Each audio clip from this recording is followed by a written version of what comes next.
हिवरखेडा येथील प्रामाणिकपणे वृत्तांकन करणाऱ्या पत्रकाराला वारंवार गंभीर स्वरूपाच्या धमक्या देणे आणि अत्यंत आक्रमकपणे अश्लील शिवीगाळ प्रकरणी राजेश देशमुख या मुजत ठेकेदारावर पत्रकार संरक्षण कायद्यासह विविध गंभीर स्वरूपाच्या कलमान्वये गुन्हा दाखल करण्यात आला असून थेट IPS अधिकारी निखिल पाटील या प्रकरणाचा तपास करणार आहेत.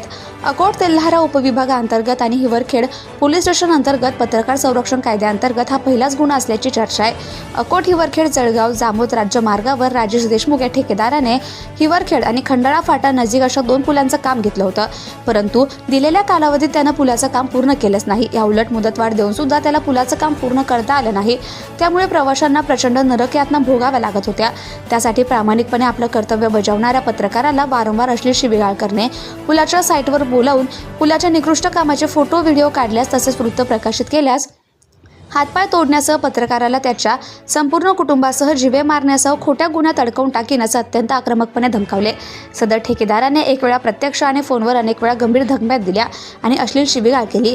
त्यामुळे पत्रकार आणि त्याच्या कुटुंबियांमध्ये दहशत निर्माण झाली आहे. सदर पत्रकाराने ठेकेदार राजेश देशमुख यांच्या विरुद्ध हिवरखेड पोलीस ठाण्यात तक्रार नोंदवली असून त्याच्यावर आता पत्रकार संरक्षण कायद्यासह विविध कलमान्वये गुन्हा दाखल करण्यात आला आहे. ज्यामध्ये 296, 351(2) BNS मध्ये कलम 351(3) BNS आणि महाराष्ट्र प्रसार माध्यमातील व्यक्ती आणि प्रसार माध्यम संस्था, हिंसक कृत्य आणि मालमत्तेचं नुकसान किंवा हानी प्रतिबंध अधिनियम 2017 चे कलम 3 आणि 4 कलम यांचा समावेश आहे.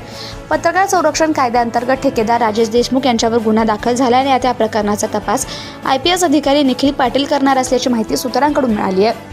तसेच हिवरखेड ठाणेदार गजानन राठोड, पोलीस उपनिरीक्षक गोपाल गिलबिले, श्रीराम जाधव यांच्यासह पोलीस स्टाफ सहकार्य करतायत. IPS अधिकारी निखिल पाटील यांनी हिवरखेड येथे भेट देऊन प्रकरणाचं गांभीर्य जाणून घेतलं. सत्यशोधक न्यूज चॅनलसाठी मुख्य संपादक संतोष गवई, अकोला.